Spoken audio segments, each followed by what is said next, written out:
Donc pour vous parler quand même d'un petit peu le cycle végétatif de la vendange 2016, de l'année 2016, je pense qu'on peut dire qu'on a eu une année qui est inoubliable, une année qui est inespérée. Cette année, je disais qu'elle était pour moi inespérée, qu'elle était inoubliable, qu'elle était inattendue quelque part, hein. Donc une année vraiment assez originale, puisque nous avons eu, je dirais, un hiver relativement doux qui laissait entendre que le printemps allait arriver rapidement, ce qui était le cas. Malheureusement, le mois de mars est arrivé avec, je dirais, beaucoup de pluie et du froid. Le mois d'avril, alors que les bourgeons commencent à éclore, là, le froid s'est installé d'une manière importante avec des gelées importantes, et surtout dans les régions de l'Aube, et avec beaucoup de pluie également. Donc avril, froid important avec des gelées et pluie. Mai, juin, juillet, les 3 mois qui suivent sont des mois qui sont plutôt pluvieux également, et pas très chauds. Donc on ne peut pas dire que la saison s'annonce bien, aussi bien qu'on a des attaques très très importantes de mildiou, ce qui veut dire que les vignerons ont dû vraiment travailler très très fort pour pouvoir arriver à sauver ce qu'ils pouvaient sauver de la récolte.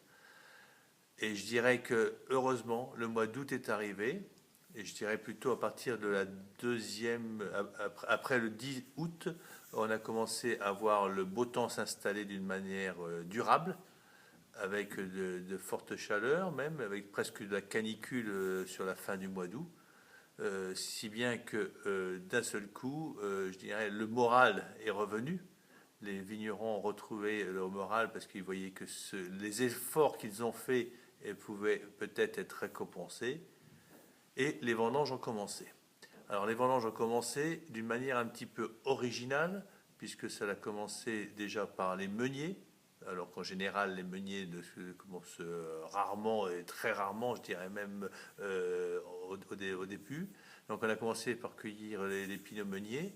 Très vite, nous avons cueilli les pinots noirs de l'Aube, puisque dans l'Aube, qui avait fortement souffert des gelées, bien sûr, il y avait peu de grappes, si bien que les grappes sont venues vite à maturité.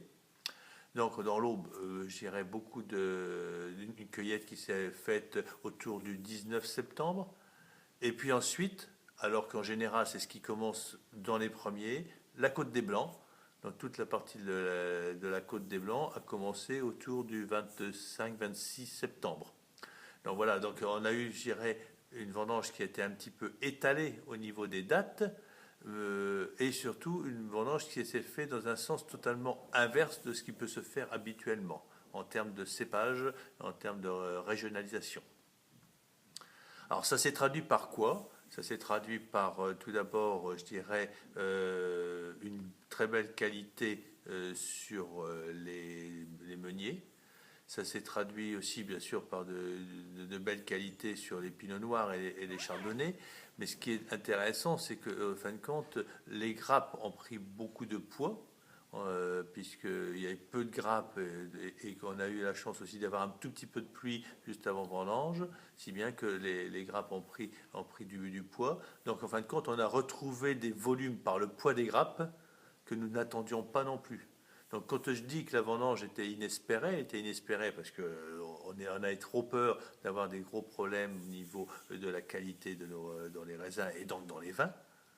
Et l'autre aspect, c'est que nous sommes avec un volume, donc une quantité de raisins plus importante que nous l'avions estimé au départ.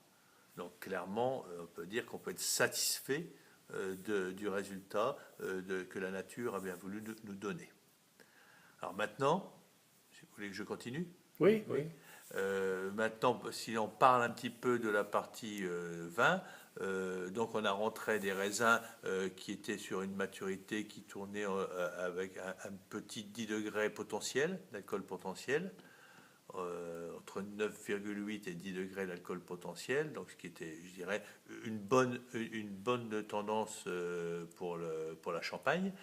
On avait des acidités qui étaient dans une bonne moyenne également, et un pH qui était, je dirais, relativement bon également. Donc je dirais qu'il y a tous les critères qualitatif d'un millésime était là autour des analyses sur les mous. En termes, je vais dire maintenant, des dégustations après fermentation alcoolique et après fermentation malolactique, je dirais que nous avons de bonnes choses. Alors, je vais commencer par les chardonnays. Les chardonnays sont d'une très belle élégance. Ils ont une belle finesse.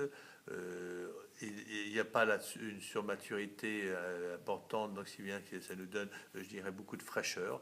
Donc quelque part, les chardonnays peuvent être une belle colonne vertébrale dans un assemblage pour aller chercher l'élégance. Ensuite, les pinots noirs. Les pinots noirs, je dirais que tout dépend de quel secteur nous trouvons. Nous avons d'excellents pinots noirs sur toute la partie nord de la montagne de Reims, qui avait, je dirais, un niveau de maturité, un bon rendement et un niveau de maturité tout à fait bon, si bien qu'on a des pinots noirs qui ont, je dirais, une belle structure, mais pas trop non plus. C'est ce que nous ne cherchons pas, nous, dans notre maison. Nous ne cherchons pas une structure trop importante. On a du fruit, on a, je dirais, une structure, mais sans être trop importante. Ça, c'est pour nous une bonne chose. Les pinots noirs d'autres secteurs, peut-être quelquefois, sont un peu plus mous, un peu plus lâches, mais bon, comme j'en utilise quand même relativement peu, quelque part, j'ai pas de souci de ce côté-là. Et pour finir, les pinots meuniers, je voulais finir par là, les pinots meuniers, je dirais qu'en fin de compte, ils ont respecté un petit peu tout ce qui nous avait, les espoirs qu'ils nous ont tous donnés dès le départ. C'est-à-dire qu'on a des pinots meuniers qui sont vraiment très friands, qui sont dans le fruit, vraiment des jolis pinots meuniers qui vont bien sûr pouvoir nous aider dans tous nos assemblages de la vendange 2016. Donc quelque part, je dirais pas de souci. Pas de souci qualitatif du tout, quel que soit le cépage et quel que soit, je dirais, les secteurs. Ce qui veut dire qu'en termes d'assemblage, je dois dire que très honnêtement, je n'ai pas eu de grosses difficultés pour faire mes assemblages. Les assemblages se sont faits d'une manière tout à fait, je dirais, naturelle. Très vite, je suis arrivé à me mettre dans l'assemblage, à trouver tout de suite les éléments nécessaires pour pouvoir trouver l'équilibre dans les vins. Pour les bouts de santanais, il n'y a eu aucune difficulté. Je n'ai pas eu à aller chercher des quantités extrêmes de vin de réserve. Donc vraiment, très vite, l'assemblage est né. Alors ensuite, il y a la notion de millésime.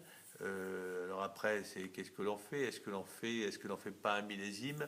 Je dirais que on va bien sûr faire un millésime de 2016 parce que clairement, je trouve que c'est un millésime qu'il faut respecter parce que réellement, quand on voit le travail que les vignerons ont dû faire pour pouvoir arriver à nous fournir les raisins, quelque part, je pense que c'est une bonne chose de pouvoir leur montrer un jour, quand les vins seront à maturité, que 2016, c'était quand même, malgré tout, une très belle année et qu'ils peuvent être fiers du travail qu'ils ont fait.